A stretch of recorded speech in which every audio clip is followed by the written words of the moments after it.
Good morning po sa inyo lahat dyan. Good evening sa mga OFW. Saan man kayo panig ng ating mundo ngayon naroon. Magandang araw. Happy birthday doon sa mga nagbe-birthday ngayong araw na to. God bless po sa inyo dyan. Ingat po kayo. Lalong-lalong na po sa inyo mga OFW po.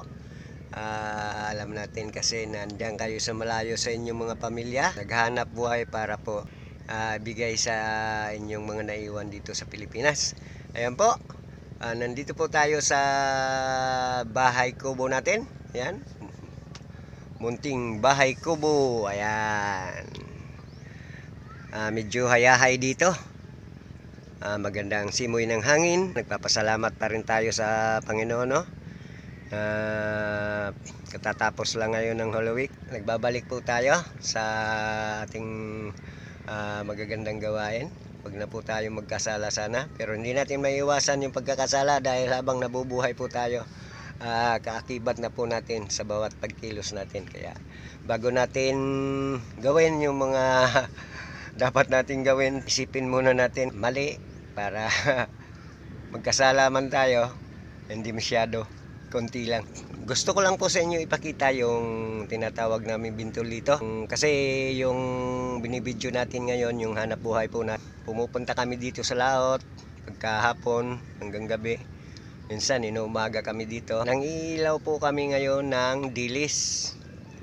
Dilis at ang tawag nila dito, yabang. Ang bahay kubo na kinalalagyan ko ngayon, nandito po to sa parte ng tinatawag nilang bintol. Hindi ka dito masyado mababasa kasi may pinakadingding silang trapal. Ayan, makikita nyo.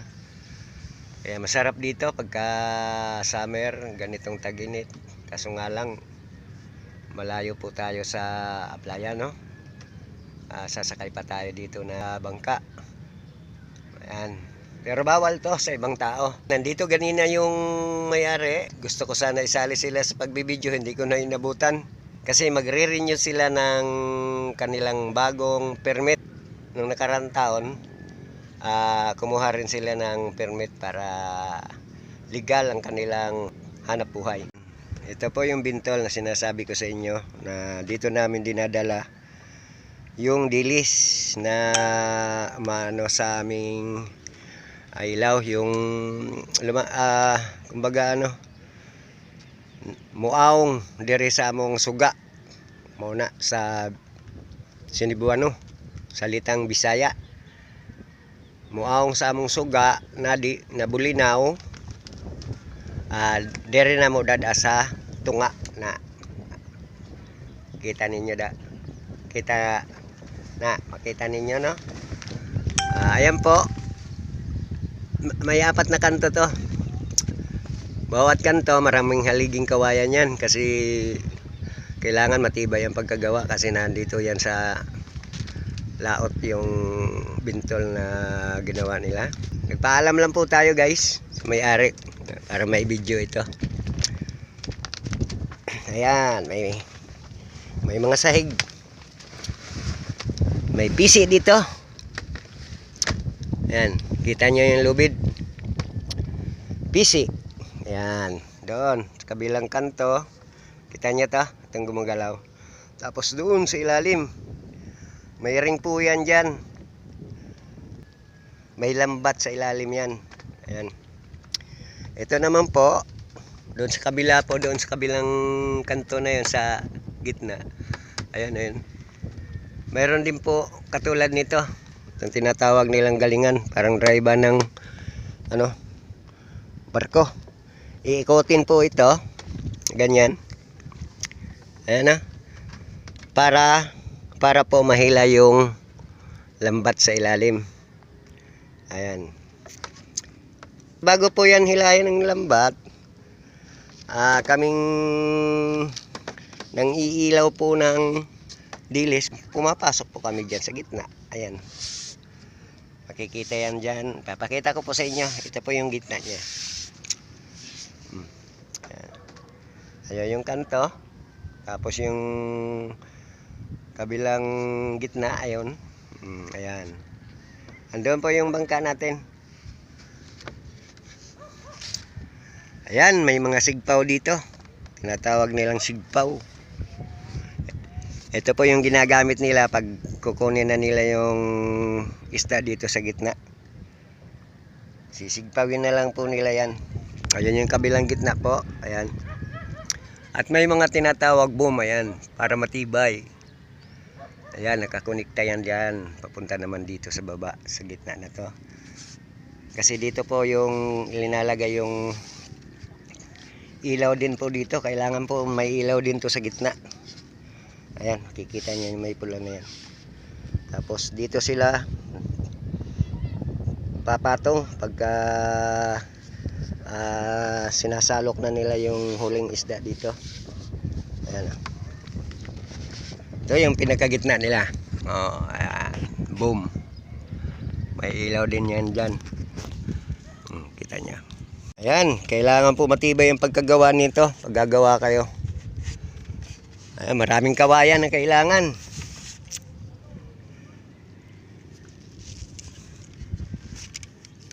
Kailangan ng kawayan na gagawin mo, gagamitin dito. Yung magulang na, eksakto na po siya sa gulang. Kasi pagka yung hindi magulang, madali lang po masira. Hindi kakayanin yung bigat ng lambat natin. Ayan. Lalong-lalo na po pagka maraming, may tinatawag ditong busiro, yung mga hihila nito. 5 sila, 5 tao, minsan 4, minsan 3. Nakadepende lang. Papunta po dito sa kabilang manibila ng barko. Hindi po yan, joke lang po yun. Papunta sa tinatawag nilang galingan. Ayan, nakikita. Iikutin din yan. Sabay doon sa kabila, yung pinakita ko kanina doon sa kabila. Para sabay yung lambat na lumutang. Ayan. Para yung mga isda na nandiyan dyan sa gitna ng ilaw, mahuli. Ganyan ang hanap buhay po natin ngayon. Ganyan ang hanap buhay namin. Pero yung iba namang yung iba bangkang ginagamit, sa laot talaga sila, malayo. Diyan kami nangiilaw sa banda na yan, sa unahan. Ayan, maraming mga pundo yan. May maliliit na foam na yan. May mga tali sa ilalim yan. Tapos may mga bibigat na linagay namin bato sa ilalim. Yung iba, sako na may mga graba. Yan ang tinalian namin. Ayan, kita nyo. May kanya-kanyang may-ari niyan. Pero pwede ka rin magpundo dyan. Pwede ka rin makitali dyan pagka walang gumagamit. Isa lang po yung sa atin, nandoon, malayo, malayong-malayo, nasa laot talaga doon. Yung iba dito, na pundo, nandito lang sa malapit, sa may bintol. Yung bangka natin, uy, ang daming isda guys. Dagang isda sa ilaw. Na muna na siya diha. Naipakita na nako ninyo ang gitawag na rin bintol, no? Katong mga Bisaya diha. Nakaintindi. Ang kasabot man sa sinultian sa Sinibuano. Mao na ang bintol dire. Kita nimo guys. Kita ninyo diha, daghang kayong isda sa ilalim. Nasa labas sila, nasa gilid lang ng bintol. Kaya mahirapan tayo pagka hinila natin ng lambat. Ngayon, mahirapan tayo kasi nasa gilid lang po sila ng bintol. Ayan, mga kaibigan po natin,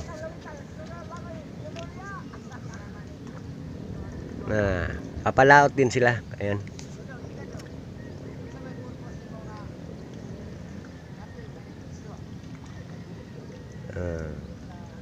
Parang Moroami ang nila, ginagawang hanap buhay kasi may pisi din yan. May mga pang taboy ng isda, tapos may pukot. May lambat sa unahan at itataboy nila yung isda papuntang lambat. Ayan o. Okay.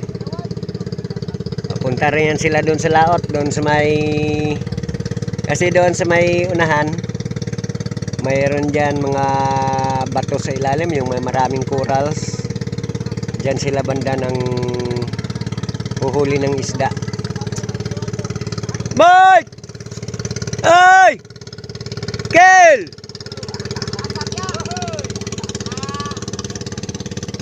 Way gaway hangin!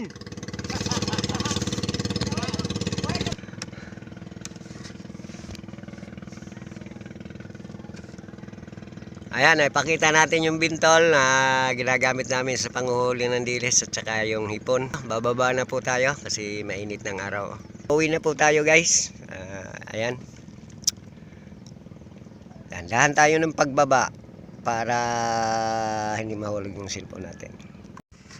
Ayan, linagyan talaga yung hagdanan. Linagyan ng baitang to. Para dito tayo dadaan, akyat, para hindi tayo mahirapan. Ayan. Opya! Ups! Okay. Bangka, dito ka, lumapit ka sa amin.